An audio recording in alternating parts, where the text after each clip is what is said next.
हर हर महादेव। आइए सुनते हैं पढ़े 12 ज्योतिर्लिंगों की पौराणिक कथाएं। भगवान शिव के 12 ज्योतिर्लिंग देश के अलग अलग भागों में स्थित हैं। इन्हें द्वादश ज्योतिर्लिंग के नाम से जाना जाता है। इन ज्योतिर्लिंग के दर्शन, पूजन, आराधना से भक्तों के जन्म जन्मांतर के सारे पाप समाप्त हो जाते हैं। वे भगवान शिव की कृपा के पात्र बनते हैं। ऐसे कल्याणकारी ज्योतिर्लिंगों की कथा हमने एक साथ यहाँ उपलब्ध कराई है। श्री सोमनाथ। गुजरात प्रांत के काठियावाड़ क्षेत्र में समुद्र के किनारे सोमनाथ नामक विश्व प्रसिद्ध मंदिर में ये ज्योतिर्लिंग स्थापित है। पहले ये क्षेत्र प्रभास क्षेत्र के नाम से जाना जाता था। यही भगवान श्री कृष्ण ने जरा नामक व्याध के बाण को निमित्त बनाकर अपनी लीला का संवरण किया था। यहाँ के ज्योतिर्लिंग की कथा का पुराणों में इस प्रकार से वर्णन है। दक्ष प्रजापति की 27 कन्याएं थीं। उन सभी का विवाह चंद्रदेव के साथ हुआ था, किंतु चंद्रमा का समस्त अनुराग व प्रेम उनमें से केवल रोहिणी के प्रति ही रहता था। उनके इस कृत्य से दक्ष प्रजापति की अन्य कन्याएं बहुत अप्रसन्न रहती थीं। उन्होंने अपनी यह व्यथा कथा अपने पिता को सुनाई। दक्ष प्रजापति ने इसके लिए चंद्रदेव को अनेक प्रकार से समझाया, किंतु रोहिणी के वशीभूत उनके हृदय पर इसका कोई प्रभाव नहीं पड़ा। अंततः दक्ष ने क्रुद्ध होकर उन्हें क्षयग्रस्त हो जाने का शाप दे दिया। इस शाप के कारण चंद्रदेव तत्काल क्षयग्रस्त हो गए। उनके क्षयग्रस्त होते ही पृथ्वी पर सुधा शीतलता वर्षण का उनका सारा कार्य रुक गया। चारों ओर त्राही त्राही मच गई। चंद्रमा भी बहुत दुखी और चिंतित थे। उनकी प्रार्थना सुनकर इंद्रादि देवता तथा वशिष्ठ आदि ऋषिगण उनके उद्धार के लिए पितामह ब्रह्माजी के पास गए। सारी बातों को सुनकर ब्रह्माजी ने कहा, चंद्रमा अपने शाप विमोचन के लिए अन्य देवों के साथ पवित्र प्रभास क्षेत्र में जाकर मृत्युंजय भगवान शिव की आराधना करें। उनकी कृपा से अवश्य ही इनका शाप नष्ट हो जाएगा और ये रोगमुक्त हो जाएंगे। उनके कथनानुसार चंद्रदेव ने मृत्युंजय भगवान की आराधना का सारा कार्य पूरा किया। उन्होंने घोर तपस्या करते हुए 10 करोड़ बार मृत्युंजय मंत्र का जप किया। इससे प्रसन्न होकर मृत्युंजय भगवान शिव ने उन्हें अमरत्व का वर प्रदान किया। उन्होंने कहा, चंद्रदेव, तुम शोक न करो, मेरे वर से तुम्हारा शाप मोचन तो होगा ही, साथ ही साथ प्रजापति दक्ष के वचनों की रक्षा भी हो जाएगी। कृष्ण पक्ष में प्रतिदिन तुम्हारी एक एक कला क्षीण होगी, किंतु पुनः शुक्ल पक्ष में उसी क्रम से तुम्हारी एक एक कला बढ़ जाया करेगी। इस प्रकार प्रत्येक पूर्णिमा को तुम्हें पूर्ण चंद्रत्व प्राप्त होता रहेगा। चंद्रमा को मिलने वाले इस वरदान से सारे लोगों के प्राणी प्रसन्न हो उठे।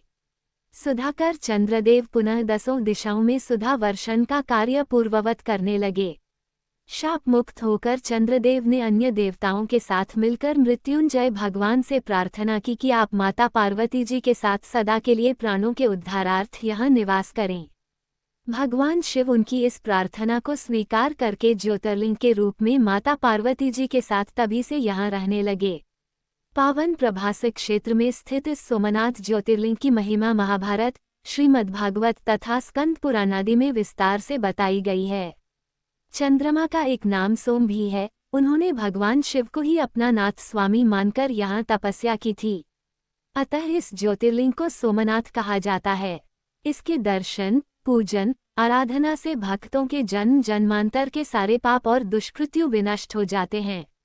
वे भगवान शिव और माता पार्वती की अक्षय कृपा का पात्र बन जाते हैं।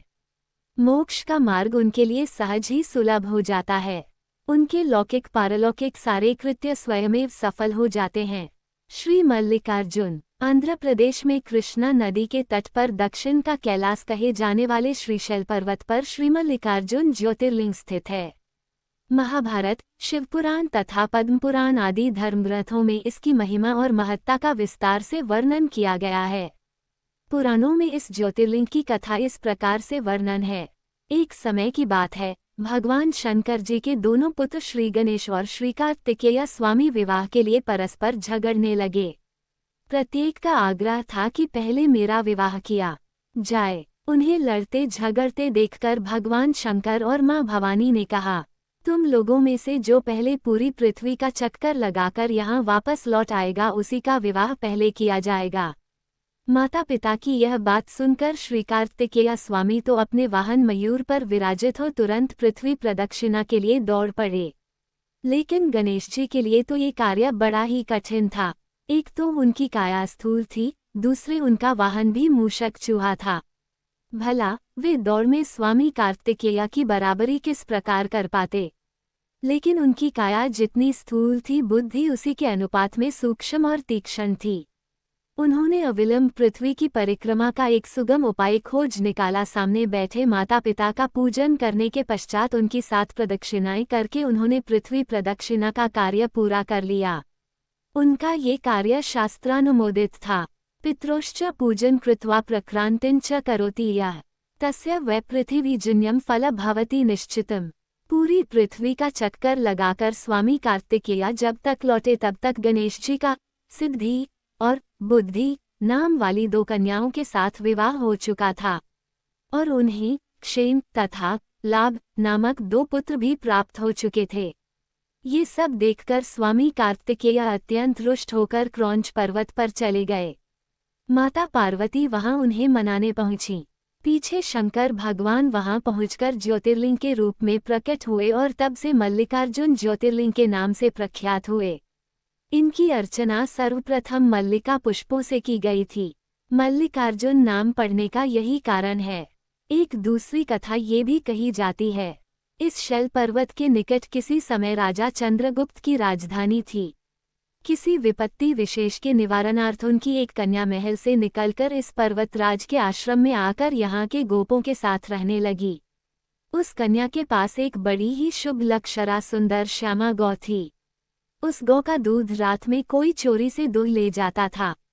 एक दिन संयोगवश उस राजकन्या ने चोर को दूध दुहते देख लिया और क्रुद्ध होकर उस चोर की ओर दौड़ी, किंतु गौ के पास पहुंचकर उसने देखा कि वहां शिवलिंग के अतिरिक्त और कुछ नहीं है। राजकुमारी ने कुछ समय पश्चात उस शिवलिंग पर एक विशाल मंदिर का निर्माण कराया। यही शिवलिंग मल्लिकार्जुन के नाम से प्रसिद्ध है। शिवरात्रि के पर्व पर यहाँ बहुत बड़ा मेला लगता है। इस मल्लिकार्जुन शिवलिंग का दर्शन पूजन एवं अर्चन करने वाले भक्तों की सभी सात्विक मनोकामनाएं पूर्ण हो जाती हैं। उनकी भगवान शिव के चरणों में स्थिर प्रीति हो जाती है। दैहिक, दैविक, भौतिक सभी प्रकार की बाधाओं से वे मुक्त हो जाते हैं। श्री महाकालेश्वर ये परम पवित्र ज्योतिर्लिंग मध्य प्रदेश के उज्जैन नगर में है। पुण्यसलिला क्षिप्रा नदी के तट पर स्थित उज्जैन प्राचीन काल में उज्जैनी के नाम से विख्यात था। इसे अवंतिकापुरी भी कहते थे। ये भारत की परम पवित्र सप्तपुरियों में से एक है। महाभारत, शिवपुराण एवं स्कंद पुराण में महाकाल ज्योतिर्लिंग की महिमा का पूरे विस्तार के साथ वर्णन किया गया है। इस ज्योतिर्लिंग की कथा पुराणों में इस प्रकार वर्णित है। प्राचीन काल में उज्जैनी में राजा चंद्रसेन राज्य करते थे। वह परम शिव भक्त थे। एक दिन श्रीकर नामक एक 5 वर्ष का गोप बालक अपनी मां के साथ उधर से गुजर रहा था। राजा का शिव पूजन देखकर उसे बहुत विस्मय और कौतूहल हुआ। वह स्वयं उसी प्रकार की सामग्रियों से शिव पूजन करने के लिए लालायित हो उठा। सामग्री का साधन न जुट पाने पर लौटते समय उसने रास्ते से एक पत्थर का टुकड़ा उठा लिया। घर आकर उसी पत्थर को शिव रूप में स्थापित कर पुष्प, चंदन आदि से परम श्रद्धापूर्वक उसकी पूजा करने लगा। माता भोजन करने के लिए बुलाने आई, किंतु वह पूजा छोड़कर उठने के लिए किसी भी प्रकार तैयार नहीं हुआ। अंत में माता ने झल्लाकर पत्थर का वह टुकड़ा उठाकर दूर फेंक दिया। इससे बहुत ही दुखी होकर वह बालक जोर जोर से भगवान शिव को पुकारता हुआ रोने लगा। रोते रोते अंत में बेहोश होकर वह वहीं गिर पड़ा। बालक की अपने प्रति यह भक्ति और प्रेम देखकर भोलेनाथ भगवान शिव अत्यंत प्रसन्न हो गए। बालक ने जैसे ही होश में आकर अपने नेत्र खोले तो उसने देखा कि उसके सामने एक बहुत ही भव्य और अतिविशाल स्वर्ण और रत्नों से बना हुआ मंदिर खड़ा है। उस मंदिर के अंदर एक बहुत ही प्रकाशपूर्ण, भास्वत, तेजस्वी ज्योतिर्लिंग खड़ा है। बच्चा प्रसन्नता और आनंद से विभोर होकर भगवान शिव की स्तुति करने लगा। माता को जब ये समाचार मिला तब दौड़कर उसने अपने प्यारे लाल को गले से लगा लिया। पीछे राजा चंद्रसेन ने भी वहां पहुंचकर उस बच्चे की भक्ति और सिद्धि की बड़ी सराहना की। धीरे धीरे वहां बड़ी भीड़ जुट गई। इतने में उस स्थान पर हनुमान जी प्रकट हो गए। उन्होंने कहा, मनुष्यों, भगवान शंकर शीघ्र फल देने वाले देवताओं में सर्वप्रथम हैं। इस बालक की भक्ति से प्रसन्न होकर उन्होंने इसे ऐसा फल प्रदान किया है जो बड़े बड़े ऋषि मुनि करोड़ों जन्मों की तपस्या से भी प्राप्त नहीं कर पाते। इस गोप बालक की 8वीं पीढ़ी में धर्मात्मा नंदगोप का जन्म होगा। द्वापर युग में भगवान विष्णु कृष्ण अवतार लेकर उनके वहां तरह तरह की लीलाएं करेंगे। जी इतना कहकर अंतर्धान हो गए। उस स्थान पर नियम से भगवान शिव की आराधना करते हुए अंत में श्रीकर गोप और राजा चंद्रसेन शिवधाम को चले गए। इस ज्योतिर्लिंग के विषय में एक दूसरी कथा इस प्रकार कही जाती है। किसी समय अवंतिकापुरी में वेदपाठी तपोनिष्ठ एक अत्यंत तेजस्वी ब्राह्मण रहते थे। एक दिन दूषण नामक एक अत्याचारी असुर उनकी तपस्या में विघ्न डालने के लिए वहां आया। ब्रह्मा जी से वर प्राप्त कर वह बहुत शक्तिशाली हो गया था। उसके अत्याचार से चारों ओर त्राही त्राही मची हुई थी। ब्राह्मण को कष्ट में पड़ा देखकर प्राणिमात्र का कल्याण करने वाले भगवान शंकर वहां प्रकट हो गए। उन्होंने एक हुंकार मात्र से उस दारुण अत्याचारी दानव को वहीं जलाकर भस्म कर दिया। भगवान वहां हुंकार सहित प्रकट हुए, इसलिए उनका नाम महाकाल पड़ गया। इसलिए परम पवित्र ज्योतिर्लिंग को महाकाल के नाम से जाना जाता है। श्री ओंकारेश्वर, श्री ममलेश्वर, ये ज्योतिर्लिंग मध्य प्रदेश में पवित्र नर्मदा नदी के तट पर स्थित है। इस स्थान पर नर्मदा के 2 धाराओं में विभक्त हो जाने से बीच में एक टापू सा बन गया है। इस टापू को माधाता पर्वत या शिवपुरी कहते हैं। नदी की एक धारा इस पर्वत के उत्तर और दूसरी दक्षिण होकर बहती है। दक्षिण वाली धारा ही मुख्य धारा मानी जाती है। इसी माधाता पर्वत पर श्री ओंकारेश्वर ज्योतिर्लिंग का मंदिर स्थित है। पूर्वकाल में महाराज माधाता ने इसी पर्वत पर अपनी तपस्या से भगवान शिव को प्रसन्न किया था। इसी से इस पर्वत को माधाता पर्वत कहा जाने लगा। इस ज्योतिर्लिंग मंदिर के भीतर 2 कोठरियों से होकर जाना पड़ता है। भीतर अंधेरा रहने के कारण यहाँ निरंतर प्रकाश जलता रहता है। ओंकारेश्वर लिंग मनुष्य निर्मित नहीं है, स्वयं प्रकृति ने इसका निर्माण किया है। इसके चारों ओर हमेशा जल भरा रहता है। संपूर्ण माधाता पर्वत ही भगवान शिव का रूप माना जाता है। इसी कारण इसे शिवपुरी भी कहते हैं। लोग भक्तिपूर्वक इसकी परिक्रमा करते हैं। कार्तिकी पूर्णिमा के दिन यहाँ बहुत भारी मेला लगता है। यहाँ लोग भगवान शिवजी को चने की दाल चढ़ाते हैं। रात्रि की शिव आरती का कार्यक्रम बड़ी भव्यता के साथ होता है। तीर्थयात्रियों को इसके दर्शन अवश्य करने चाहिए। इस ओंकारेश्वर ज्योतिर्लिंग के 2 स्वरूप हैं। एक को ममलेश्वर के नाम से जाना जाता है। ये नर्मदा के दक्षिण तट पर ओंकारेश्वर से थोड़ी दूर हटकर है। पृथक होते हुए भी दोनों की गणना एक ही में की जाती है।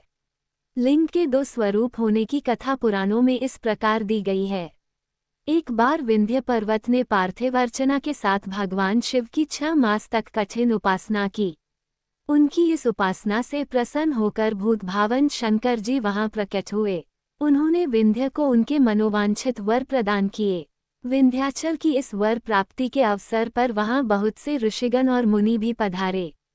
उनकी प्रार्थना पर शिवजी ने अपने ओंकारेश्वर नामक लिंग के 2 भाग किए। एक का नाम ओंकारेश्वर और दूसरे का अमलेश्वर पड़ा।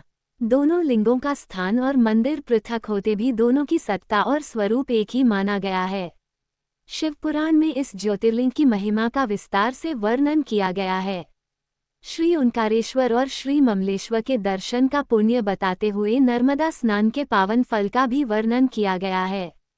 प्रत्येक मनुष्य को इस क्षेत्र की यात्रा अवश्य ही करनी चाहिए। लौकिक पारलौकिक दोनों प्रकार के उत्तम फलों की प्राप्ति भगवान ओंकारेश्वर की कृपा से सहज ही हो जाती है।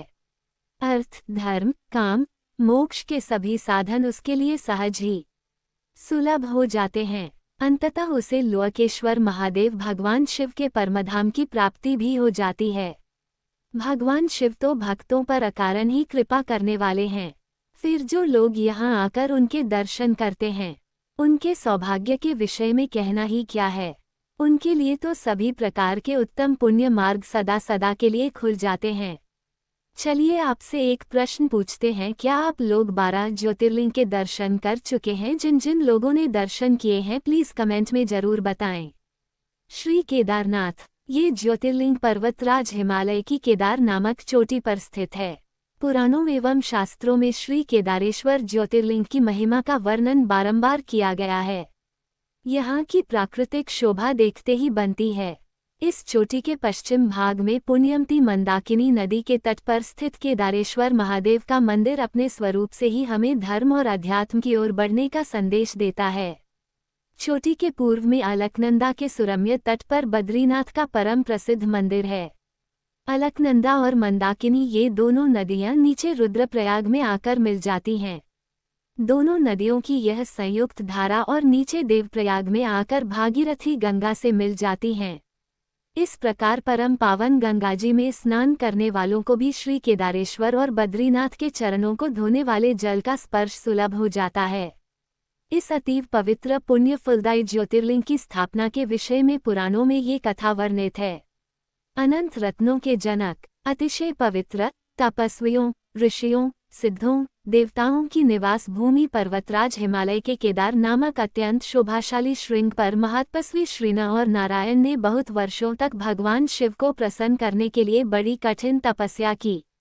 कई हजार वर्षों तक वे निराहार रहकर एक पैर पर खड़े होकर शिव नाम का जप करते रहे। इस तपस्या से सारे लोकों में उनकी चर्चा होने लगी। देवता, ऋषि मुनि, यक्ष, गंधर्व सभी उनकी साधना और संयम की प्रशंसा करने लगे। चराचर के पितामह ब्रह्माजी और सबका पालन पोषण करने वाले भगवान विष्णु भी महातपस्वी नर नारायण के तप की भूरी भूरी प्रशंसा करने लगे। अंत में भगवान शंकर जी भी उनकी उस कठिन साधना से प्रसन्न हो उठे। उन्होंने प्रत्यक्ष प्रकट होकर उन दोनों ऋषियों को दर्शन दिए। नर और नारायण ने भगवान भोलेनाथ के दर्शन से भाव विह्वल और आनंद विभोर होकर बहुत प्रकार की पवित्र स्तुतियों और मंत्रों से उनकी पूजा अर्चना की। भगवान शिवजी ने अत्यंत प्रसन्न होकर उनसे वर मांगने को कहा। भगवान शिव की यह बात सुनकर दोनों ऋषियों ने उनसे कहा, देवाधिदेव महादेव, यदि आप हम पर प्रसन्न हैं तो भक्तों के कल्याण हेतु आप सदा सर्वदा के लिए अपने स्वरूप को यहाँ स्थापित करने की कृपा करें। आपके यहाँ निवास करने से यह स्थान सभी प्रकार से अत्यंत पवित्र हो उठेगा। यहाँ आपका दर्शन पूजन करने वाले मनुष्यों को आपकी अविनाशिनी भक्ति प्राप्त हुआ करेगी। प्रभो, आप मनुष्यों के कल्याण और उनके उद्धार के लिए अपने स्वरूप को यहाँ स्थापित करने की हमारी प्रार्थना अवश्य ही स्वीकार करें। उनकी प्रार्थना सुनकर भगवान शिव ने ज्योतिर्लिंग के रूप में वहाँ वास करना स्वीकार किया। केदार नामक हिमालय श्रृंग पर स्थित होने के कारण इस ज्योतिर्लिंग को श्री केदारेश्वर ज्योतिर्लिंग के रूप में जाना जाता है। भगवान शिव से वर मांगते हुए नर और नारायण ने इस ज्योतिर्लिंग और इस पवित्र स्थान के विषय में जो कुछ कहा है वह अक्षरशः सत्य है। इस ज्योतिर्लिंग के दर्शन पूजन तथा यहाँ स्नान करने से भक्तों को लौकिक फलों की प्राप्ति होने के साथ साथ अचल शिव भक्ति तथा मोक्ष की प्राप्ति भी हो जाती है। श्री भीमेश्वर, ये ज्योतिर्लिंग पुणे से लगभग 100 किलोमीटर दूर सह्याद्री की पहाड़ी पर स्थित है। इसे भीमाशंकर भी कहते हैं। इस ज्योतिर्लिंग की स्थापना के विषय में शिवपुराण में ये कथा वर्णित है। प्राचीन काल में भीम नामक एक महाप्रतापी राक्षस था। वह कामरूप प्रदेश में अपनी मां के साथ रहता था। वह महाबली राक्षस राज रावण के छोटे भाई कुंभकर्ण का पुत्र था, लेकिन उसने अपने पिता को कभी देखा न था।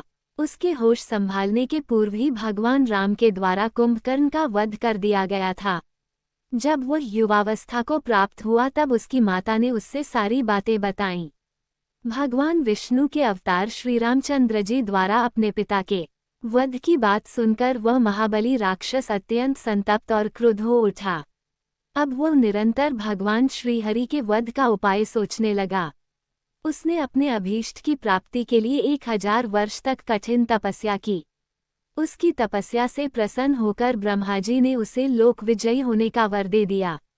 अब तो वह राक्षस ब्रह्माजी के उस वर के प्रभाव से सारे प्राणियों को पीड़ित करने लगा। उसने देवलोक पर आक्रमण करके इंद्र आदि सारे देवताओं को वहां से बाहर निकाल दिया।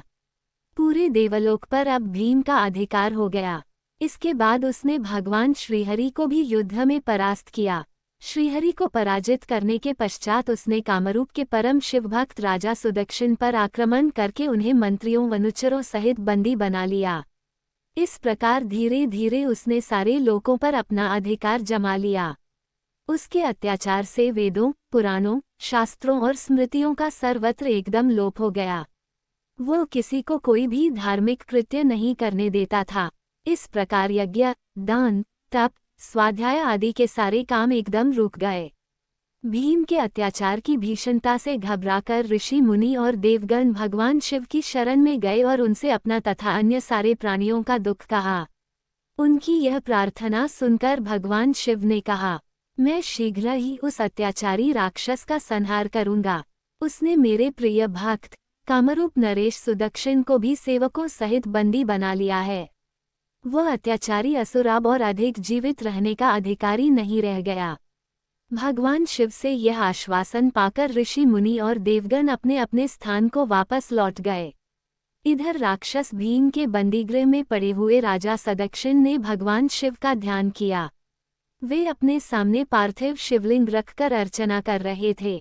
उन्हें ऐसा करते देख क्रोधोन्मत्त होकर राक्षस भीम ने अपनी तलवार से उस पार्थिव शिवलिंग पर प्रहार किया, किंतु उसकी तलवार का स्पर्श उस लिंग से हो भी नहीं पाया कि उसके भीतर से साक्षात शंकर जी वहां प्रकट हो गए। उन्होंने अपनी हुंकार मात्र से उस राक्षस को वहीं जलाकर भस्म कर दिया। भगवान शिवजी का यह अद्भुत कृत्य देखकर सारे ऋषि मुनि और देवगण वहां एक होकर उनकी स्तुति करने लगे। उन लोगों ने भगवान शिव से प्रार्थना की कि महादेव, आप लोक कल्याणार्थ अब सदा के लिए यही निवास करें। यह क्षेत्र शास्त्रों में अपवित्र बताया गया है। आपके निवास से यह परम पवित्र पुण्य क्षेत्र बन जाएगा। भगवान शिव ने सबकी यह प्रार्थना स्वीकार कर ली। वहां वह ज्योतिर्लिंग के रूप में सदा के लिए निवास करने लगे। उनका ये ज्योतिर्लिंग भीमेश्वर के नाम से विख्यात हुआ। शिवपुराण में ये कथा पूरे विस्तार से दी गई है। इस ज्योतिर्लिंग की महिमा अमोघ है। इसके दर्शन का फल कभी व्यर्थ नहीं जाता। भक्तों की सभी मनोकामनाएं यहाँ आकर पूर्ण हो जाती हैं। श्री विश्वनाथ, ये ज्योतिर्लिंग उत्तर भारत की प्रसिद्ध नगरी काशी में स्थित है। इस नगरी का प्रलय काल में भी लोप नहीं होता। उस समय भगवान अपनी वासभूमि इस पवित्र नगरी को अपने त्रिशूल पर धारण कर लेते हैं और सृष्टिकाल आने पर पुनः यथास्थान रख देते हैं। सृष्टि की आदि स्थली भी इसी नगरी को बताया जाता है। भगवान विष्णु ने इसी स्थान पर सृष्टि कामना से तपस्या करके भगवान शंकर जी को प्रसन्न किया था। अगस्त्य मुनि ने भी इसी स्थान पर अपनी तपस्या द्वारा भगवान शिव को संतुष्ट किया था। इस पवित्र नगरी की महिमा ऐसी है कि यहाँ जो भी प्राणी अपने प्राण त्याग करता है उसे मोक्ष की प्राप्ति होती है। भगवान शंकर उसके कान में तारक मंत्र का उपदेश करते हैं। इस मंत्र के प्रभाव से पापी प्राणी भी सहज ही भवसागर की बाधाओं से पार हो जाते हैं। विषयासक्त चित्तोपि त्यक्त धर्मरतिर्नरः इह क्षेत्रे मृतः सोपि संसारे न पुनर्भवेत्। अर्थात विषयों में आसक्त अधर्मी व्यक्ति भी यदि इस काशी क्षेत्र में मृत्यु को प्राप्त हो तो उसे भी पुनः संसार बंधन में नहीं आना पड़ता। मत्स्य पुराण में इस नगरी का महत्व बताते हुए कहा गया है, जप, ध्यान और ज्ञानरहित तथा दुखों से पीड़ित मनुष्यों के लिए काशी ही एकमात्र परम गति है। श्री विश्वनाथ के आनंद कानन में दशाश्वमेध, लोलाक, बिंदुमाधव, केशव और मणिकर्णिका ये 5 प्रश्न तीर्थ हैं। इसी से इसे अविमुक्त क्षेत्र कहा जाता है। जपध्यान विहीनाना ज्ञान व जितचेतसाम ततो दुखाहताना च गतिर्वाराणसी नृणाम तीर्थाना पंचकम सार विश्वेशानंद कान्ने दशाश्वमेध लोलाका केशवो बिंदुमाधवः पंचमी तु महाश्रेष्ठा प्रोच्यते मणिकर्णिका अभिस्तु तीर्थवयश्चा वर्ण्यते ह्यविमुक्तकम्। इस परम पवित्र नगरी के उत्तर की तरफ ओंकारखंड, दक्षिण में केदारखंड और बीच में विश्वेश्वर खंड है। प्रसिद्ध विश्वनाथ ज्योतिर्लिंग इसी खंड में स्थित है। पुराणों में इस ज्योतिर्लिंग के संबंध में ये कथा दी गई है। भगवान शंकर पार्वती जी से विवाह करके कैलाश पर्वत रह रहे थे, लेकिन वहां पिता के घर में ही विवाहित जीवन बिताना पार्वती जी को अच्छा न लगता था। एक दिन उन्होंने भगवान शिव से कहा, आप मुझे अपने घर ले चलिए, यहाँ रहना मुझे अच्छा नहीं लगता। सारी लड़कियां शादी के बाद अपने पति के घर जाती हैं, मुझे पिता के घर में ही रहना पड़ रहा है। भगवान शिव ने उनकी यह बात स्वीकार कर ली। माता पार्वती जी को साथ लेकर अपनी पवित्र नगरी काशी में आ गए। यहाँ आकर वे विश्वनाथ ज्योतिर्लिंग के रूप में स्थापित हो गए। इस ज्योतिर्लिंग के दर्शन पूजन द्वारा मनुष्य समस्त पापों तापों से छुटकारा पा जाता है। प्रतिदिन नियम से श्री विश्वनाथ के दर्शन करने वाले भक्तों के योगक्षेम का समस्त भार भगवान शंकर अपने ऊपर ले लेते हैं। ऐसा भक्त उनके परमधाम का अधिकारी बन जाता है। भगवान शिवजी की कृपा उस पर सदैव बनी रहती है। श्री त्रयंबकेश्वर, ये ज्योतिर्लिंग महाराष्ट्र प्रांत में नासिक से 30 किलोमीटर दूर पश्चिम में स्थित है। इस ज्योतिर्लिंग की स्थापना के विषय में शिवपुराण में ये कथा वर्णित है। एक बार महर्षि गौतम के तपोवन में रहने वाले ब्राह्मणों की पत्नियां किसी बात पर उनकी पत्नी अहिल्या से नाराज हो गईं। उन्होंने अपने पतियों को ऋषि गौतम का अपकार करने के लिए प्रेरित किया। उन ब्राह्मणों ने इसके निमित्त भगवान श्री गणेश जी की आराधना की। उनकी आराधना से प्रसन्न हो गणेश जी ने प्रकट होकर उनसे वर मांगने को कहा। उन ब्राह्मणों ने कहा, प्रभो, यदि आप हम पर प्रसन्न हैं तो किसी प्रकार ऋषि गौतम को इस आश्रम से बाहर निकाल दें। उनकी यह बात सुनकर गणेश जी ने उन्हें ऐसा वर मांगने के लिए समझाया, किंतु वे अपने आग्रह पर अटल रहे। अंततः गणेश जी को विवश होकर उनकी बात माननी पड़ी। अपने भक्तों का मन रखने के लिए वे एक दुर्बल गाय का रूप धारण करके ऋषि गौतम के खेत में जाकर रहने लगे। गाय को फसल चरते देखकर ऋषि बड़ी नरमी के साथ हाथ में तृण लेकर उसे हाँकने के लिए लपके। उन तृणों का स्पर्श होते ही वह गाय वहीं मरकर गिर पड़ी। अब तो बड़ा हाहाकार मचा। सारे ब्राह्मण एकत्र हो गो हत्यारा कहकर ऋषि गौतम की भर्त्सना करने लगे। ऋषि गौतम इस घटना से बहुत आश्चर्यचकित और दुखी थे। अब उन सारे ब्राह्मणों ने कहा कि तुम्हें यह आश्रम छोड़कर अन्यत्र कहीं दूर चले जाना चाहिए। गो हत्यारे के निकट रहने से हमें भी पाप लगेगा। विवश होकर ऋषि गौतम अपनी पत्नी अहिल्या के साथ वहां से एक कोस दूर जाकर रहने लगे। किंतु उन ब्राह्मणों ने वहां भी उनका रहना दूभर कर दिया। वे कहने लगे, गो हत्या के कारण तुम्हें अब वेद पाठ और यज्ञादि के कार्य करने का कोई अधिकार नहीं रह गया। अत्यंत अनुनय भाव से ऋषि गौतम ने उन ब्राह्मणों से प्रार्थना की कि आप लोग मेरे प्रायश्चित और उद्धार का कोई उपाय बताएं। तब उन्होंने कहा, गौतम, तुम अपने पाप को सर्वत्र सबको बताते हुए 3 बार पूरी पृथ्वी की परिक्रमा करो। फिर लौटकर यहाँ 1 महीने तक व्रत करो। इसके बाद ब्रह्मागिरी की 101 परिक्रमा करने के बाद तुम्हारी शुद्धि होगी। अथवा यहाँ गंगाजी को लाकर उनके जल से स्नान करके 1 करोड़ पार्थिव शिवलिंगों से शिवजी की आराधना करो। इसके बाद पुनः गंगाजी में स्नान करके इस ब्रह्मगिरी की 11 बार परिक्रमा करो। फिर 100 घड़ों के पवित्र जल से पार्थिव शिवलिंगों को स्नान कराने से तुम्हारा उद्धार होगा। ब्राह्मणों के कथनानुसार महर्षि गौतम वे सारे कार्य पूरे करके पत्नी के साथ पुनर्ता तल्लीन होकर भगवान शिव की आराधना करने लगे। इससे प्रसन्न हो भगवान शिव ने प्रकट होकर उनसे वर मांगने को कहा।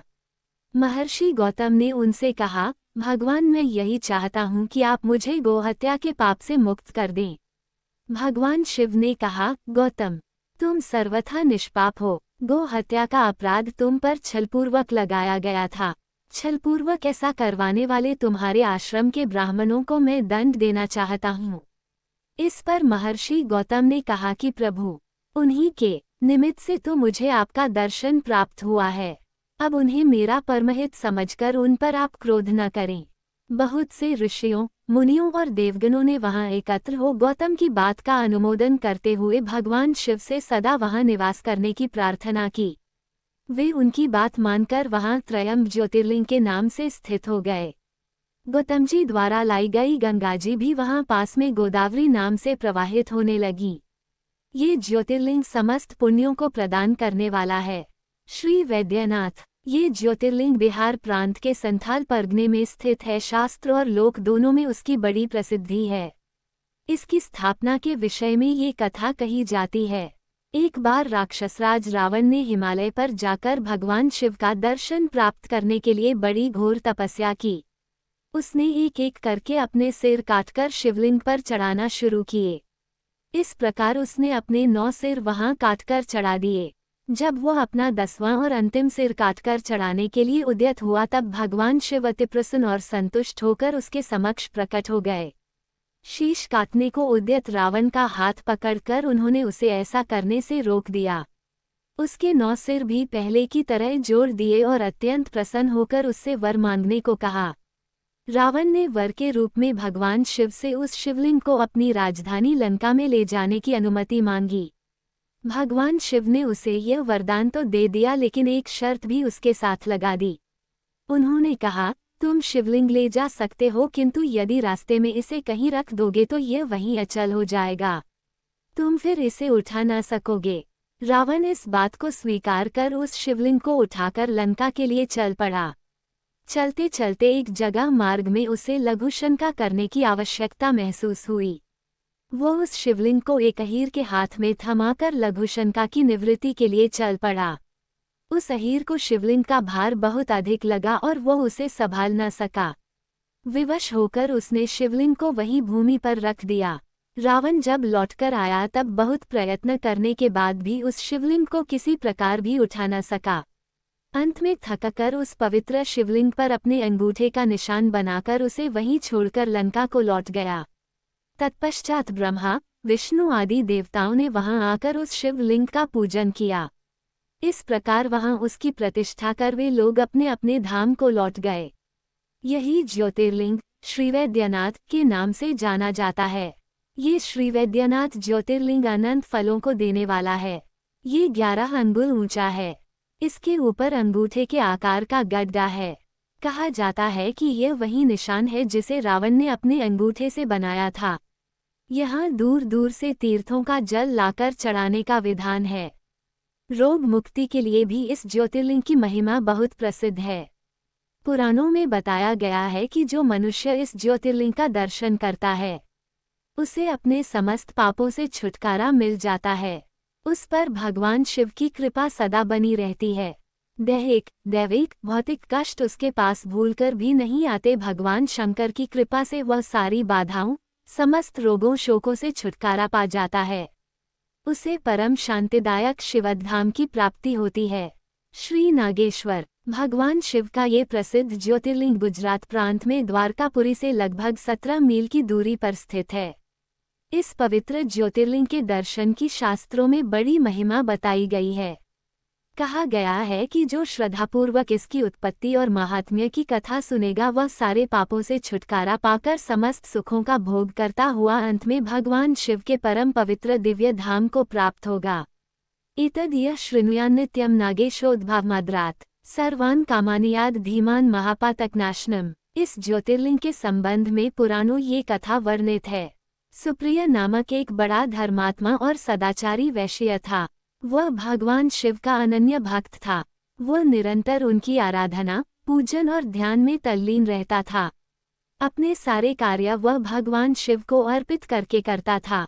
मन, वचन, कर्म से वह पुनर्तः शिवार्चन में ही तल्लीन रहता था।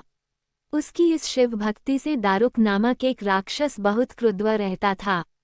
उसे भगवान शिव की यह पूजा किसी प्रकार भी अच्छी नहीं लगती थी। वह निरंतर इस बात का प्रयत्न किया करता था कि उस सुप्रिय की पूजा अर्चना में विघ्न पहुँचे। एक बार सुप्रिय नौक पर सवार होकर कहीं जा रहा था। उस दुष्ट राक्षस दारुक ने यह उपयुक्त अवसर देखकर नौक पर आक्रमण कर दिया। उसने नौक में सवार सभी यात्रियों को पकड़कर अपनी राजधानी में ले जाकर कैद कर लिया। सुप्रिय कारागार में भी अपने नित्य नियम के अनुसार भगवान शिव की पूजा आराधना करने लगा। अन्य बंदी यात्रियों को भी वह शिव भक्ति की प्रेरणा देने लगा। दारुक ने जब अपने सेवकों से सुप्रिय के विषय में ये समाचार सुना तब वह अत्यंत क्रुद्ध होकर उस कारागार में आ पहुंचा। सुप्रिय उस समय भगवान शिव के चरणों में ध्यान लगाए हुए दोनों आंखें बंद किए बैठा था। उस राक्षस ने उसकी यह मुद्रा देखकर अत्यंत भीषण स्वर में उसे डांटते हुए कहा, अरे दुष्ट वैश्य, तू आंखें बंद कर इस समय यहाँ कौन से उपद्रव और षड्यंत्र करने की बातें सोच रहा है। उसके ये कहने पर भी धर्मात्मा शिवभक्त सुप्रिय की समाधि भंग नहीं हुई। अब तो वह दारुक राक्षस क्रोध से एकदम पागल हो उठा। उसने तत्काल अपने अनुचरों को सुप्रिय तथा अन्य सभी बंदियों को मार डालने का आदेश दे दिया। सुप्रिय उसके इस आदेश से जरा भी विचलित और भयभीत नहीं हुआ। वह एकाग्र मन से अपनी और अन्य बंदियों की मुक्ति के लिए भगवान शिव से प्रार्थना करने लगा। उसे यह पूर्ण विश्वास था कि मेरे आराध्य भगवान शिवजी इस विपत्ति से मुझे अवश्य ही छुटकारा दिलाएंगे।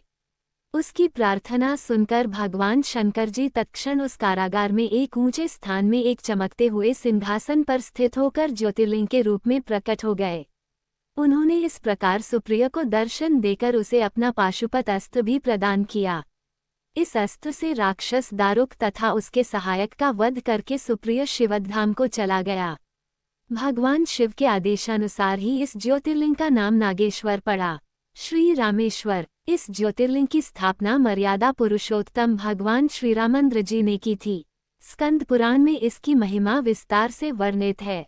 इसके विषय में ये कथा कही जाती है, जब भगवान श्रीरामचंद्र जी लंका पर चढ़ाई करने के लिए जा रहे थे तब इसी स्थान पर उन्होंने समुद्र की बालू से शिवलिंग बनाकर उसका पूजन किया था। ऐसा भी कहा जाता है कि इस स्थान पर ठहरकर भगवान राम जल पी रहे थे कि आकाशवाणी हुई कि मेरी पूजा किए बिना ही जल पीते हो। इस वाणी को सुनकर भगवान श्रीराम ने बालू से शिवलिंग बनाकर उसकी पूजा की तथा भगवान शिव से रावण पर विजय प्राप्त करने का वर मांगा। उन्होंने प्रसन्नता के साथ यह वर भगवान श्रीराम को दे दिया। भगवान शिव ने लोक कल्याणार्थ ज्योतिर्लिंग के रूप में वहां निवास करने की सबकी प्रार्थना भी स्वीकार कर ली। तभी से यह ज्योतिर्लिंग यहाँ विराजमान है। इस ज्योतिर्लिंग के विषय में एक दूसरी कथा इस प्रकार कही जाती है। जब भगवान श्रीराम रावण का वध करके लौट रहे थे तब उन्होंने अपना पहला पड़ाव समुद्र के उस पार गंधमादन पर्वत पर डाला था। वहां बहुत से ऋषि और मुनिगण भगवान श्रीराम दर्शन के लिए उनके पास आए। उन सभी का आदर सत्कार करते हुए भगवान राम ने उनसे कहा कि पुलस्त्य के वंशज रावण का धव करने के कारण मुझ पर ब्रह्महत्या का पाप लग गया है। आप लोग मुझे इससे निवृत्ति का कोई उपाय बताइए।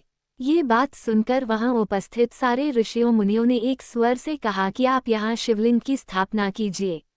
इससे आप ब्रह्म हत्या के पाप से छुटकारा पा जाएंगे। भगवान श्रीराम ने उनकी यह बात स्वीकार कर जी को कैलाश पर्वत जाकर वहां से शिवलिंग लाने का आदेश दिया। हनुमान जी तत्काल ही वहां जा पहुंचे किंतु उन्हें उस समय वहां भगवान शिव के दर्शन नहीं हुए। अतः वे उनका दर्शन प्राप्त करने के लिए वहीं बैठकर तपस्या करने लगे। कुछ काल पश्चात शिवजी के दर्शन प्राप्त कर हनुमान जी शिवलिंग लेकर लौटे किंतु तब तक शुभ मुहूर्त बीत जाने की आशंका से यहाँ सीताजी द्वारा लिंग की स्थापना का कार्य कराया जा चुका था। हनुमान जी को ये सब देखकर बहुत दुख हुआ। उन्होंने अपनी व्यथा भगवान श्रीराम से कह सुनाई। भगवान ने पहले ही लिंग स्थापित किए जाने का कारण हनुमान जी को बताते हुए कहा कि यदि तुम चाहो तो इस लिंग को यहाँ से उखाड़कर हटा दो।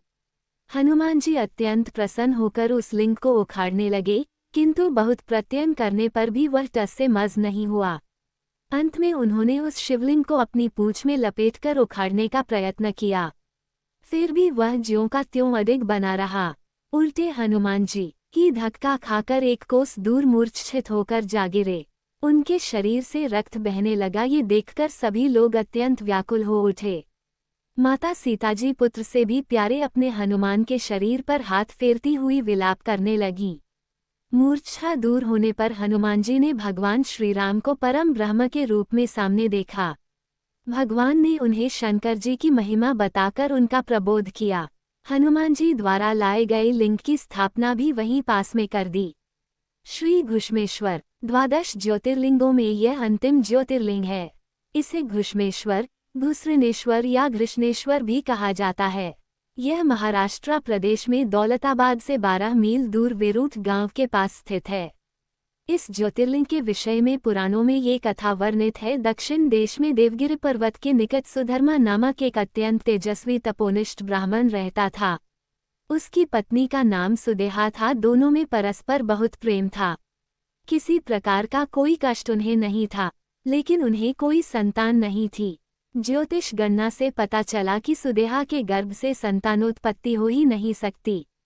सुदेहा संतान की बहुत ही इच्छुक थी। उसने सुधर्मा से अपनी छोटी बहन से दूसरा विवाह करने का आग्रह किया।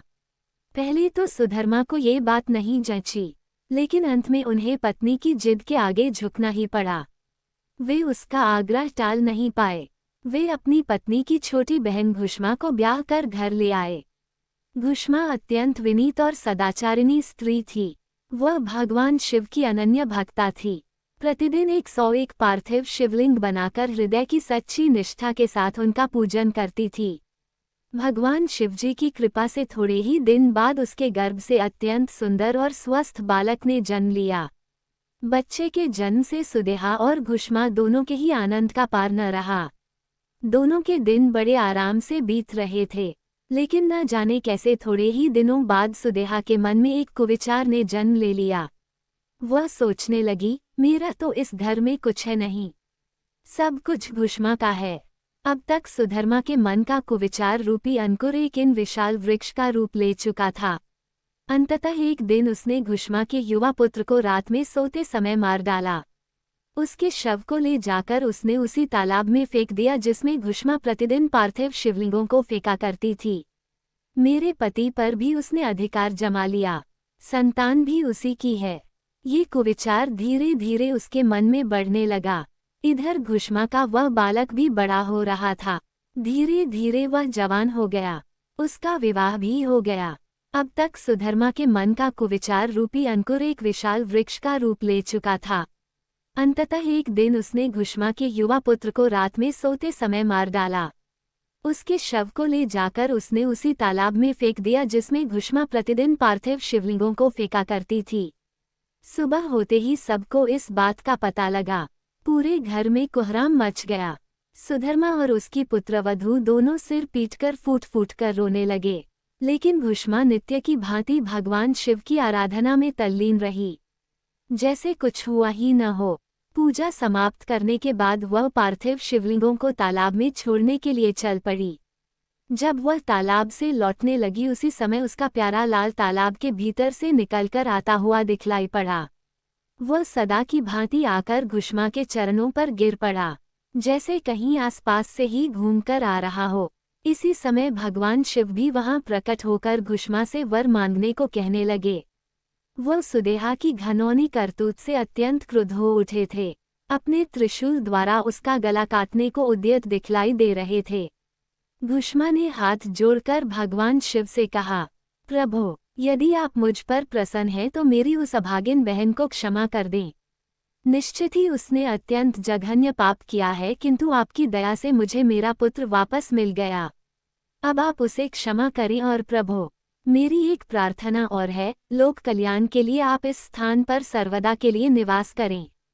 भगवान शिव ने उसकी ये दोनों बातें स्वीकार कर लीं। ज्योतिर्लिंग के रूप में प्रकट होकर वह वहीं निवास करने लगे। सती शिवभक्त घुष्मा के आराध्य होने के कारण वे यहाँ घुष्मेश्वर महादेव के नाम से विख्यात हुए। घुष्मेश्वर ज्योतिर्लिंग की महिमा पुराणों में बहुत विस्तार से वर्णित की गई है। इनका दर्शन लोक परलोक दोनों के लिए अमोघ फलदायी है। अगर आपको हमारा वीडियो पसंद आया हो तो कृपया चैनल को सब्सक्राइब करना न भूलें। वीडियो को लाइक करें, अपने दोस्तों के साथ शेयर करें और कमेंट करके हमें ज़रूर बताएं कि आपको कैसा लगा। आपकी एक छोटी सी प्रतिक्रिया हमारे लिए बहुत बड़ी प्रेरणा है।